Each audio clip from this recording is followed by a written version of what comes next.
చూస్ country delight, live better. ఇప్పుడే country delight యాప్ని download చేసుకోండి.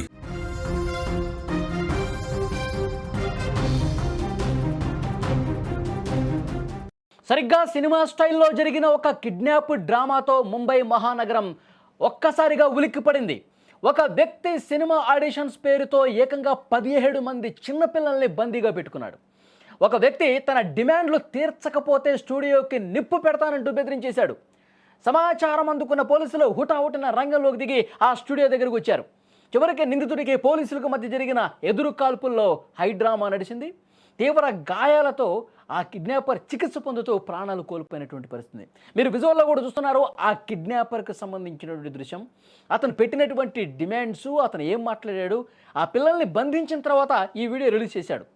ముంబైలోని పోవై ప్రాంతంలో మహావీర్ క్లాసిక్ భవనంలో ఆర్ఏ అనే ఒక స్టూడియో ఉందండి. ఇక్కడ ఆడిషన్స్ కోసం కొంతమంది చిన్నారుల్ని తీసుకొచ్చాడు. అంటే వాళ్ళని బంధించాలనే ఉద్దేశంతోనే, కిడ్నాప్ ఉద్దేశంతోనే ఈ విధంగా ఆడిషన్స్ చెప్పి మభ్యపెట్టి స్టూడియో లోపలికి తీసుకెళ్లాడు. 19 మందిని బంధించాడు. రోహిత్ ఆర్య అతని పేరు.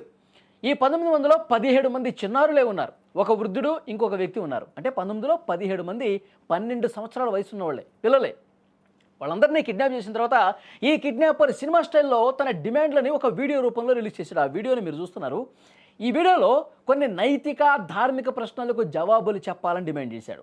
కొంతమంది నిర్దిష్ట వ్యక్తులతో నేను మాట్లాడాలి, లేదంటే స్టూడియోకి నిప్పు పెడతా అని బెదిరించాడు. ఆయన ఏమంటాడు, నాకు అసలు డబ్బు ఆశ లేదు, నేను పెద్ద డబ్బులు డిమాండ్ చేయను, నాకేం లేదు, నాకు పెద్ద కోరికలు కూడా లేవు, నేను సింపుల్గా కొన్ని క్వశ్చన్స్ అడుగుతాను, ఆ క్వశ్చన్స్కి సమాధానం చెప్పండి, ఇవి ప్రజలకు సంబంధించిన క్వశ్చన్సే, మీరు చెప్తారా లేదా, మళ్ళీ నన్ను క్వశ్చన్ చేయండి, నేను మీకు ఆన్సర్ ఇస్తా అని చెప్పి ఒక వీడియో రిలీజ్ చేశాడు. నా మాట వినకపోతే ఈ స్టూడియోకి నిప్పు పెడతానని కూడా బెదిరించాడు.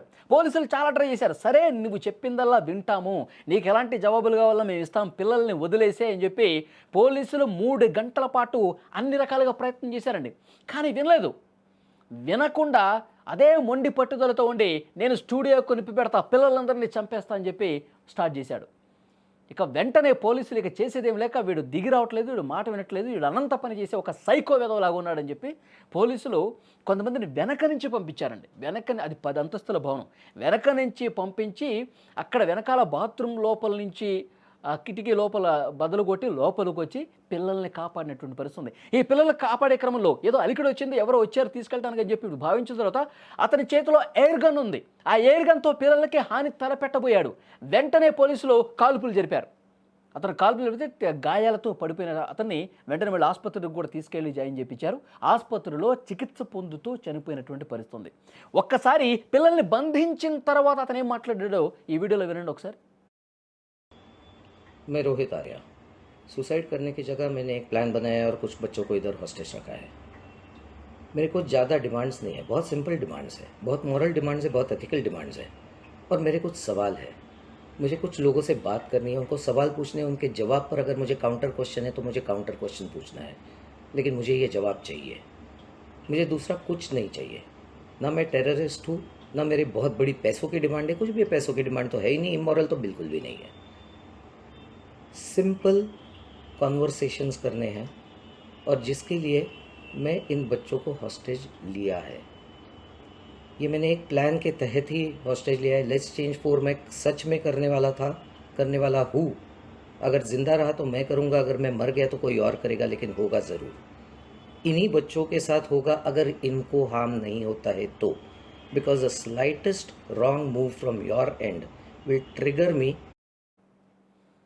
అది అతను ఎప్పుడైతే వీడియో రిలీజ్ చేశాడో, పిల్లలు నా బందీలో ఉన్నారు, నేను చెప్పిన వాటికి సమాధానం చెప్పండి అని చెప్పి ఎప్పుడైతే వీడియో రిలీజ్ చేశాడో మొత్తం ముంబై సోషల్ మీడియాలో వైరల్ అయిపోయింది.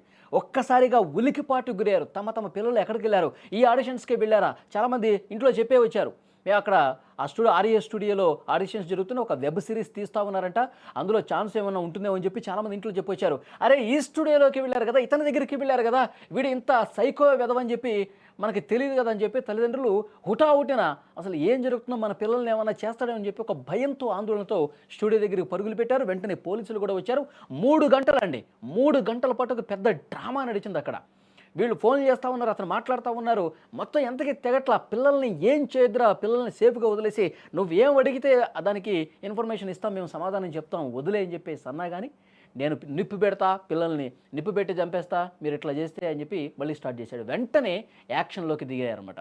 అంటే ఈ సమాచారం అందుకున్న వెంటనే అక్కడ క్విక్గా reaction team, bomb squad, fire brigade బృందాలు అన్నీ కూడా హుటాహుటిన అక్కడికి చేరుకున్నాయి.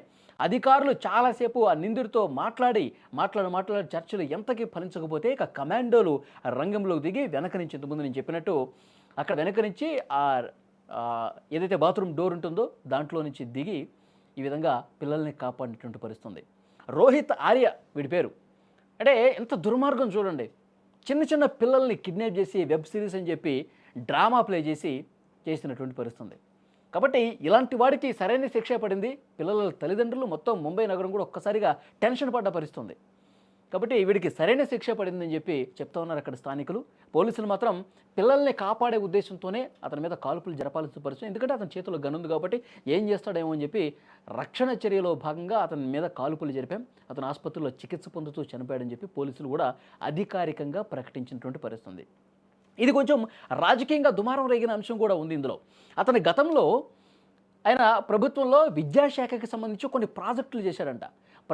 గత ప్రభుత్వం నుంచి 2 కోట్ల రూపాయలు ఆయనకు రావాల్సి ఉందంట బకాయిలు. ఈ బకాయి కోసం అతను కొన్నాళ్ళుగా నిరసన కూడా తెలియజేస్తూ ఉన్నాడు. కానీ ఆ ప్రభుత్వం పట్టించుకోకపోవటం వల్ల ఈ విధంగా చేశాడు అని ఒక వర్షన్ కూడా వినిపిస్తుంది. సో ఏది ఏమైనప్పటికీ పిల్లల్ని అట్లా బంధించి కిడ్నాప్ చేసి ఈ విధంగా వీడియోల రూపంలో రిలీజ్ చేస్తాం, స్టూడియోలకు నిప్పి పెడతాం అనేది నిజంగా ఎవరు కూడా ఒప్పుకునే విషయం కాదు. చాలా దుర్మార్గంగా ఒక సైకోలాగా బిహేవ్ చేసినటువంటి పరిస్థితి. వాడికి సరైన శిక్ష పోలీసులు వేశారని చెప్తా ఉన్నారు.